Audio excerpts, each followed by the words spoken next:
Assalamualaikum warahmatullahi wabarakatuh. Perkenalkan, nama saya.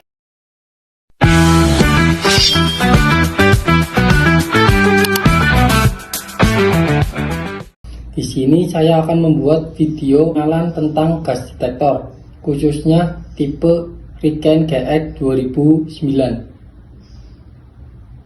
Oke teman-teman, sekarang di depan kita ini sudah ada gas detektor Riken GX 2009. Jadi mari kita langsung saja menjelaskan tentang Riken GX 2009, cara kerjanya gimana, dan bisa mendeteksi gas-gas apa saja. Oke teman-teman semua, sebelum kita membahas alat ini, kita akan membahas terlebih dahulu apa saja sih jenis gas detektor dan fungsinya itu untuk apa. Jadi alat ini digunakan untuk mendeteksi gas-gas berbahaya, kemudian mendeteksi kadar oksigen yang ada di area kerja, seperti contoh di industri pekerjaan seperti confined space ataupun pekerjaan di area yang rawan gas mudah terbakar dan gas beracun. Kemudian untuk jenis-jenisnya sendiri itu ada dua teman-teman. Yang pertama itu Vicked gas detector, yaitu alat gas detektor yang dipasang secara permanen di lokasi yang dipilih dan tidak bisa dipindah-pindahkan. Kemudian yang kedua itu ada portable gas detector, yaitu jenis yang bisa dipindah-pindah kemana-mana. Contohnya yang saya pegang ini teman-teman. Kemudian dari jenis-jenis ini dibagi lagi, ada yang single gas detector, ada juga yang multi gas detector. Dan yang saya pegang ini adalah multi gas detector, artinya bisa mendeteksi beberapa gas. Dan untuk alat ini bisa mendeteksi 4 jenis gas. Kemudian ada juga yang namanya flammable gas detector. Jadi dia fungsinya untuk mendeteksi gas-gas yang mudah terbakar, misalnya seperti hidrogen, metana, maupun propana. Kemudian ada lagi yang namanya toxic gas detector.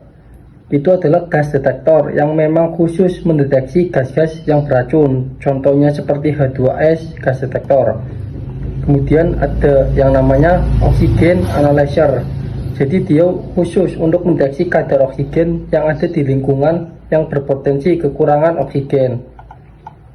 Oke, kita langsung saja untuk cara pengoperasiannya. Kita langsung saja menekan tombol power mode ini teman-teman, yang ada di gas detektor.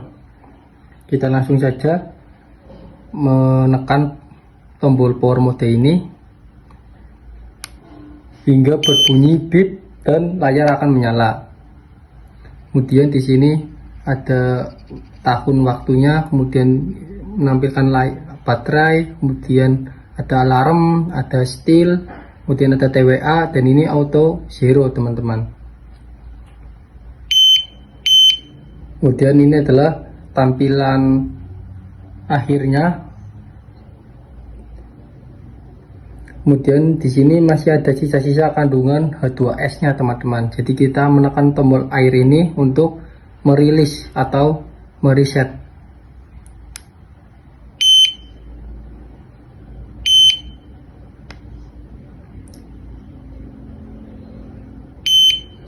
Oke, ini adalah tampilan yang siap pakai teman-teman.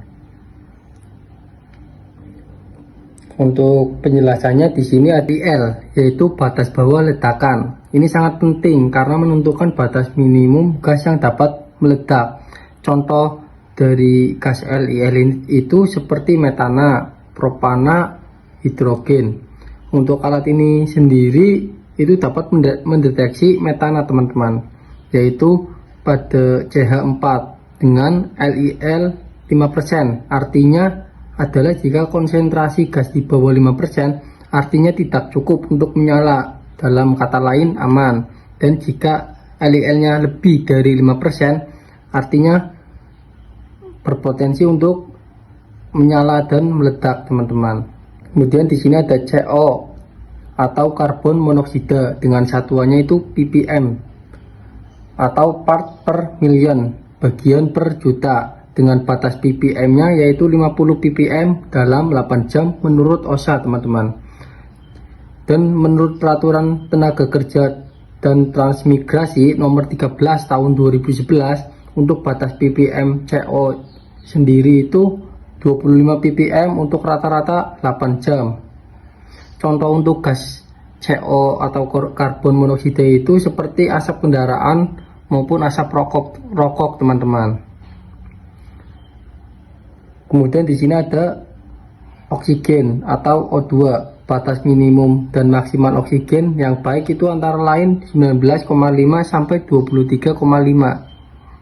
Dan yang terakhir itu ada H2S dengan satuan ppm. H2S itu sendiri adalah hidrogen sulfida teman-teman. Untuk contohnya itu seperti pengeboran minyak dan gas, air sumur, gas vulkanik. Untuk standar ppm nya itu sendiri 20 ppm dalam 8 jam sampai dengan 50 ppm dalam 10 menit menurut OSHA. Tadi juga sebelumnya ada yang namanya low alarm dan high alarm. Nah, low alarm itu sebagai peringatan pada tingkat paparan gas yang masih dianggap aman. Kemudian untuk high alarm itu sendiri sebagai peringatan ketika gas berbahaya telah mencapai tingkat yang sangat tinggi. Nah, untuk peraturan Menteri Tenaga Kerja dan Transmigrasi nomor 13 tahun 2011 itu sendiri, untuk NAB H2S nya untuk TWA nya itu 1 ppm dan untuk steelnya itu 5 ppm. Artinya jika kita terkena 1 ppm H2S, kita diperkenakan untuk terpapar selama 8 jam tanpa APD, itu tidak masalah. Tapi kalau steelnya itu 5 ppm hanya diperbolehkan dalam waktu 15 menit. Kemudian untuk CO nya itu sendiri untuk TWA nya itu 25 ppm dan untuk steelnya itu hingga 200 ppm dalam 15 menit. Nah, untuk peraturan OSHA untuk low alarmnya itu sendiri untuk H2S yaitu untuk TWA nya itu 10 ppm, kemudian untuk steelnya itu 15 ppm. Kemudian untuk CO atau karbon monoksidanya untuk TWA nya itu 50 ppm, kemudian untuk steelnya itu 200 ppm. Oke teman-teman, kita langsung saja praktek menggunakan alat gas detektor Riken GX 2009 dan kita akan mendeteksi gas karbon monoksida atau CO yang ada di sepeda motor. Kita langsung saja. Yang pertama itu kita menyalakan mode power mode. Tapi yang perlu diingat adalah kita tidak boleh menyalakan gas detektor ini dekat dengan sumber gas yang beracun atau gas yang mudah terbakar. Jadi kita jauh terlebih dahulu dari paparan gas yang mudah terbakar atau beracun. Kita masukkan mode power. Kemudian kita menunggu hingga proses dimulai.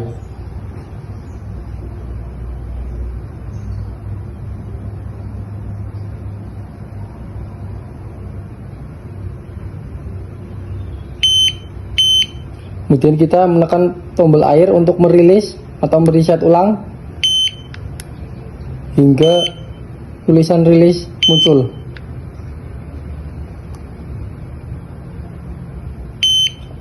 Ini adalah tampilan gas detektor untuk siap pakai untuk bisa mendeteksi gas-gas yang berbahaya. Di sini ada LIL, CO, oksigen, dan H2S. Untuk oksigen sendiri itu untuk sekarang saya berada di 20,9, artinya masih dalam kadar yang baik. Oke, kita langsung saja mendeteksi gas sepeda motor.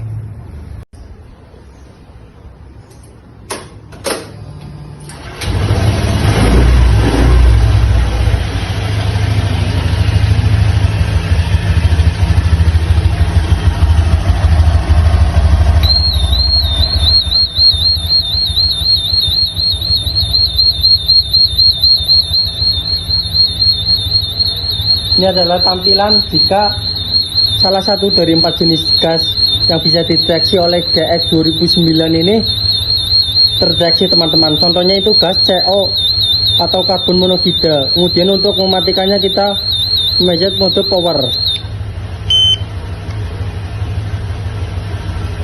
Jadi seperti itu teman-teman untuk cara penggunaan dan pengecekan gas Riken DX 2009. Oke, baik. Di sini ada gas detektor. Kemudian ini adalah wadah untuk menaruh gas detektornya, teman-teman. Kemudian ini ada kepala chargernya, teman-teman. Ini adalah tampilan gas detektor menyala, teman-teman. Kemudian untuk mematikannya kita menekan tombol power mode ini hingga tampilan turn off, teman-teman. Ini adalah tampilan turn off. Kemudian kita melepaskan, kemudian gas detektornya pada mode mati, teman-teman. Kemudian untuk pengecasan kita akan menaruh gas detektornya seperti ini, teman-teman.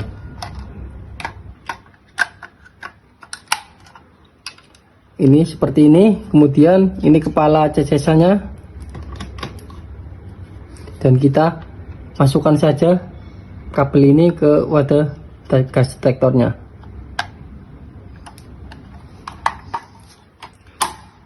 Ini adalah mode pengecasan, teman-teman, pada warna merah. Kemudian jika sudah penuh warnanya akan hilang, teman-teman, seperti itu.